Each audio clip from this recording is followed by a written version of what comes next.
Hello everyone, welcome to our channel. Montha తుఫాను తరువాత తెలుగు రాష్ట్రాలకి మరొక తుఫాను ప్రభావం. తెలుగు రాష్ట్రాల్లో అతి భారీ వర్షాలు. వివరాల్లోకి వెళ్ళి ఏ జిల్లాలో ఎన్ని రోజుల పాటు వర్షాలు పడతాయో తెలుసుకునే ముందు మీరు ఇంకా మన ఛానల్ ని సబ్స్క్రైబ్ చేయనట్లయితే వెంటనే సబ్స్క్రైబ్ చేయండి. బంగాళాఖాతంలో ఏర్పడిన అల్పపీండం ఈశాన్య రుతుపవనాల ప్రభావంతో తెలుగు రాష్ట్రాల్లో ముఖ్యంగా తెలంగాణలోని పలు భాగాల్లో భారీ వర్షపాతం నమోదవుతుంది. రాత్రి నుంచి మధ్య తెలంగాణ వ్యాప్తంగా కామారెడ్డి, నిజామాబాద్, సిరిసిల్ల, మెదక్, సిద్దిపేట, యాదాద్రి, భువనగిరి, నల్గొండ, హైదరాబాద్ నగర వ్యాప్తంగా భారీ వర్షాలున్నాయి.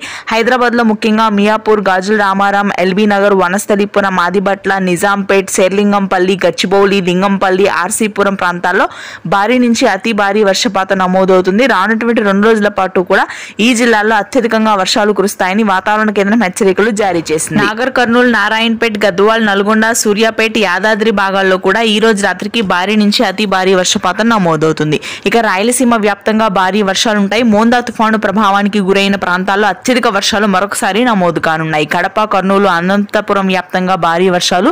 నెల్లూరు, ప్రకాశం జిల్లాలో అయితే నవంబర్ 4 నుంచి 8 వరకు అతి భారీ వర్షపాతం. విశాఖ, విజయనగరం ప్రాంతాల్లో రాత్రి నుంచి కురుస్తున్నటువంటి వర్షాలు మరింతగా పెరుగుతాయి. మధ్యాంధ్ర జిల్లాలో రేపటి నుంచి వర్షాలు మొదలవుతాయి. ఇది ప్రస్తుతానికి latest weather update. Thanks for watching.